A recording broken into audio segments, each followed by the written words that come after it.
शरद पूर्णिमा के दिन जरूर करें ये 5 काम, पूरे होंगे सभी बिगड़े हुए काम। शरद पूर्णिमा को जागरी पूर्णिमा भी कहते हैं। पश्चिम जगत में इसे ब्लू मून कहा जाता है। कहते हैं कि नीला चांद वर्ष में एक ही बार दिखाई देता है। एक शताब्दी में लगभग 41 बार ब्लू मून दिखाता है। इस बार शरद पूर्णिमा की तिथि 16 अक्टूबर को रात 8:40 पर प्रारंभ होगी और 17 अक्टूबर को शाम 4:55 तक रहेगी। शरद पूर्णिमा 16 अक्टूबर 2024 बुधवार को है। आइए जानते हैं अश्विन मास में आने वाली शरद पूर्णिमा के दिन क्या करना चाहिए और क्या नहीं। लेकिन उससे पहले अगर आप भी चाहते हैं कि लक्ष्मी माता का आशीर्वाद आप पर बना रहे तो इस पूर्ण वीडियो को एक लाइक करें और चैनल को सब्सक्राइब करें और कमेंट बॉक्स में जय लक्ष्मी माता जरूर लिखें। हिंदू धर्म शास्त्रों में शरद पूर्णिमा को बहुत ही पुण्यदायक पर्व माना गया है। शरद पूर्णिमा के उपाय बहुत ही सिद्ध और शीघ्र फलदायी कहे गए हैं। हम सभी जीवन भर धन लक्ष्मी के पीछे भागते हैं, सुख समृद्धि और ऐश्वर्य की चाह रखते हैं। इसके लिए अपने परिश्रम के साथ नित्य पूजा अर्चना, दान, पुण्य, व्रत इत्यादि भी करते हैं कि माँ लक्ष्मी की कृपा अवश्य ही बनी रहे। और शरद पूर्णिमा तो यह तिथि है जिस दिन माँ लक्ष्मी का अवतरण हुआ था। अतः इस दिन माँ लक्ष्मी की पूजा आराधना, उनको प्रसन्न करने के लिए किए गए उपायों का अत्यंत श्रेष्ठ फल मिलता है। शास्त्रों में कई ऐसी शरद पूर्णिमा के उपाय बताए गए हैं जिन्हें करने से घोर आर्थिक संकट भी दूर हो जाते हैं। जीवन में सुख समृद्धि और ऐश्वर्य की वर्षा होने लगती है। शरद पूर्णिमा के उपाय से जीवन में सुख समृद्धि और ऐश्वर्य की कोई भी कमी नहीं रहती है। आइए जानते हैं कि शरद पूर्णिमा पर क्या करना चाहिए। नंबर 1, शरद पूर्णिमा के दिन माता अष्टलक्ष्मी की तस्वीर लेकर उस पर केसर का तिलक करके 8 कमल चढ़ाकर माँ लक्ष्मी अष्टकम पढ़े। इस उपाय से कुंडली में चाहे जैसा भी योग हो, माँ लक्ष्मी अपने भक्त को जीवन में अतुल ऐश्वर्य प्रदान करती है। नंबर 2, शरद पूर्णिमा के दिन आंवले को रात में चंद्रमा की चांदनी में रखे। मान्यता है कि इस दिन चंद्रमा की किरणों में रखे आंवले में औषधीय शक्ति आ जाती है, जो स्वास्थ्य के लिए अत्यंत लाभदायक है। नंबर 3, शरद पूर्णिमा के दिन माँ लक्ष्मी अवतरित हुई थी। इस दिन लक्ष्मी सहस्त्र नाम, सिद्धि लक्ष्मी कवच, श्री सूक्त, लक्ष्मी सूक्त, महालक्ष्मी कवच, कनकधारा के पाठ से जो भी कर सके उसे अधिक से अधिक अवश्य ही करे। इससे आने वाली पीढ़ियों पर भी माँ लक्ष्मी की कृपा बनी रहती है। नंबर 4, इस दिन तांबे के बर्तन में देसी घी भरकर किसी ब्राह्मण को दान करने और साथ में दक्षिणा भी देने से बहुत पुण्य की प्राप्ति होती है और धन लाभ की प्रबल संभावना बनती है। इस दिन ब्राह्मण को खीर, कपड़े आदि का दान भी करना बहुत शुभ रहता है। 5, इस दिन संध्या के समय 11 या इससे अधिक घी के दीपक जलाकर घर के पूजा स्थान, छत, गार्डन, तुलसी के पौधे, 4 दीवारी आदि के पास रखे से अर्थात इस दीप मालाओं से घर को सजाने से भी माँ लक्ष्मी की असीम कृपा प्राप्त होती है। 6, माँ लक्ष्मी को खीर अत्यंत प्रिय है। शास्त्र में गाय के दूध में महालक्ष्मी का वास माना गया है अत्यंत। अतः इस दिन यथासंभव गाय के दूध में खीर बनाए और खीर में केसर, छुआरे और मेवे भी अपनी सामर्थ्य अनुसार अवश्य ही डालें। मान्यता है कि खीर को चांदी के पात्र में बनाना चाहिए। नंबर 7, शरद पूर्णिमा के दिन प्रत्येक व्यक्ति को कम से कम 30 मिनट तक चंद्रमा की रोशनी का स्नान अवश्य ही करना चाहिए। इसके लिए रात्रि 10 से 12 बजे तक का समय सबसे उपयुक्त रहता है। इस वजह से यह काम रात्रि 11 बजे तक ही कर लें। नंबर 8, दोस्तों, दमा रोगियों के लिए शरद पूर्णिमा की रात वरदान बनकर आती है। शरद पूर्णिमा की रात्रि खीर को चांदनी रात में रात्रि के 11 बजे तक रखकर अगले दिन माँ लक्ष्मी को उसका भोग लगाकर उसका सेवन योगी को कराएं।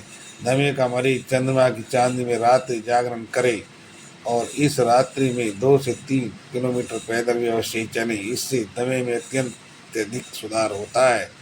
9, शोध से पता चला है कि शरद पूर्णिमा के दिन औषधियों की स्पंदन क्षमता बहुत अधिक होती है। लंकापति रावण शरद पूर्णिमा की रात चंद्रमा की किरणों को दर्पण के माध्यम से अपनी नाभि पर ग्रहण करता था।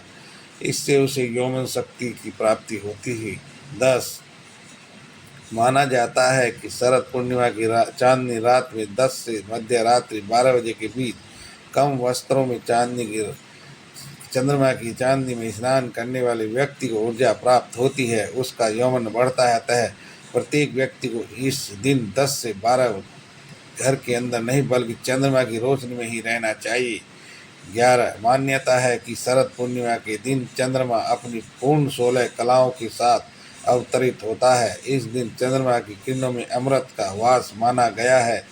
चंद्रमा की किरणों से अमृत वर्षा खीर में समाहित हो जाती है, जिसका सेवन करने से सभी प्रकार की बीमारियां आदि दूर हो जाती हैं। आयुर्वेद में भी चंद्रमा के औषधीय महत्व का वर्णन मिलता है। खीर को रात्रि में चांदनी में रखकर अगले दिन इसका सेवन करने से असाध्य रोगों से मुक्ति प्राप्त होती है, यौवन बना रहता है। नंबर 12 शरद पूर्णिमा के दिन सत्यनारायण भगवान को आंवले, सिंघाड़े, नारियल, पीले पुष्प, लौंग, इलायची, केसर और मिष्टान अर्पित करते हुए उनकी कथा कहे। इस दिन सत्यनारायण भगवान की कथा कहने से माँ लक्ष्मी अत्यंत प्रसन्न होती है। जातक को जीवन भर भगवान विष्णु और माँ लक्ष्मी की कृपा मिलती है। जातक के घर कारोबार में धन सुख समृद्धि की कोई भी कमी नहीं रहती है। नंबर 13 भगवान विष्णु को आंवला अत्यंत प्रिय है। शरद पूर्णिमा को भगवान श्री विष्णु जी को आंवला चढ़ाने और आंवले की पूजा करने से माँ लक्ष्मी घर में अवश्य ही आती है। नंबर 14 पौराणिक मान्यताओं के अनुसार समुद्र मंथन के दौरान देवी माँ लक्ष्मी प्रकट हुई। उनके रूप सौंदर्य को देखकर उन्हें पाने के लिए देव दानव आपस में संघर्ष करने लगे। इस संघर्ष के दौरान देवी लक्ष्मी ने बिल्व वृक्ष के नीचे आराम किया था। अतः नवरात्र के दौरान महाअष्टमी व महानवमी शरद पूर्णिमा के दिन माँ लक्ष्मी जी को प्रसन्न करने के लिए बिल्व पत्र के पेड़ की पूजा की जाती है और जल चढ़ाया जाता है। 15 मान्यता है कि इस दिन बिल्व पत्र बेल पत्र का पौधा लगाने, उसकी सेवा करने, सायंकाल वहाँ पर दीपक जलाने से माता लक्ष्मी उस जातक का साथ कभी भी नहीं छोड़ती है। उस पर कभी कोई कर्ज नहीं रहता है और उसे अतुल ऐश्वर्य की प्राप्ति होती है। 16 शरद पूर्णिमा के दिन मंदिर में जाकर माँ लक्ष्मी को इत्र और सुगंधित अगरबत्ती अर्पण करनी चाहिए। इत्र की शीशी खोलकर माता के वस्त्र पर वह इत्र छिड़क दे। उस अगरबत्ती के पैकेट से भी कुछ अगरबत्ती निकाल कर जला दे। फिर धन सुख समृद्धि और ऐश्वर्य की देवी माँ लक्ष्मी से अपने घर में स्थायी रूप से निवास करने की प्रार्थना करे। इससे माँ अपने भक्त के सभी संकट दूर करती है। आइए अब जानते हैं कि शरद पूर्णिमा पर क्या नहीं करना चाहिए। नंबर 1 इस दिन किसी भी प्रकार की तामसिक भोजन का सेवन नहीं करना चाहिए, जैसे मांस, मटन, चिकन या मसालेदार भोजन, लहसुन, प्याज आदि। नंबर 2 शराब। इस दिन किसी भी हालत में आप शराब ना पिएं, क्योंकि इस दिन शराब का दिमाग पर बहुत गहरा असर होता है। इससे शरीर पर ही नहीं आपके भविष्य पर भी दुष्परिणाम हो सकते हैं। नंबर 3 क्रोध। इस दिन क्रोध नहीं करना चाहिए। वैज्ञानिकों के अनुसार इस दिन चंद्रमा का प्रभाव काफ़ी तेज होता है। इन कारणों से शरीर के अंदर रक्त में न्यूरॉन सेल्स क्रियाशील हो जाते हैं और ऐसी स्थिति में इंसान ज़्यादा उत्तेजित या भावुक रहता है। एक बार नहीं, प्रत्येक पूर्णिमा को ऐसा होता रहता है, तो व्यक्ति का भविष्य भी उसी अनुसार बनता और बिगड़ता रहता है। नंबर 4 भावना। जिन्हें मंदाग्नि रोग होता है या जिनके पेट में चय उपचय की क्रिया शिथिल होती है, तब अक्सर सुनने में आता है कि ऐसे व्यक्ति भोजन करने के बाद नशा जैसा महसूस करते हैं और नशे में न्यूरॉन सेल शिथिल हो जाते हैं, जिससे दिमाग का नियंत्रण शरीर पर कम, भावनाओं पर ज़्यादा केंद्रित हो जाता है। अतः भावनाओं में बहे नहीं, खुद पर नियंत्रण रखकर व्रत करें। नंबर 5 स्वच्छ जल। चांद का धरती के जल से संबंध है। जब पूर्णिमा आती है तो समुद्र में ज्वार भाटा उत्पन्न होता है, क्योंकि चंद्रमा समुद्र के जल को ऊपर की ओर खींचता है। मानव के शरीर में भी लगभग 85% जल रहता है। पूर्णिमा के दिन इस जल की गति और गुण बदल जाते हैं, अतः इस दिन जल की मात्रा और उसकी स्वच्छता पर विशेष ध्यान दें। नंबर 6, अन्य सावधानियाँ। इस दिन पूर्ण रूप से जल और फल ग्रहण करके उपवास रखें। यदि इस दिन उपवास नहीं रख रहे हैं तो इस दिन सात्विक आहार ही ग्रहण करें तो ज़्यादा बेहतर होगा। इस दिन काले रंग का प्रयोग न करें और न ही नकारात्मक बातें सोचें। यह तमाम जानकारी अन्य रुचि को ध्यान में रखते हुए दी जा रही है। ज्योतिष और धर्म के उपाय और सलाहों को अपनी अन्य आस्था और विश्वास पर आजमाएं। वीडियो का उद्देश्य मात्र आपको बेहतर सलाह देना है। इस संदर्भ में हम किसी प्रकार का कोई दावा नहीं करते हैं। दोस्तों, वीडियो अच्छी लगी हो तो लाइक और सब्सक्राइब जरूर करें। धन्यवाद दोस्तों, नमस्कार।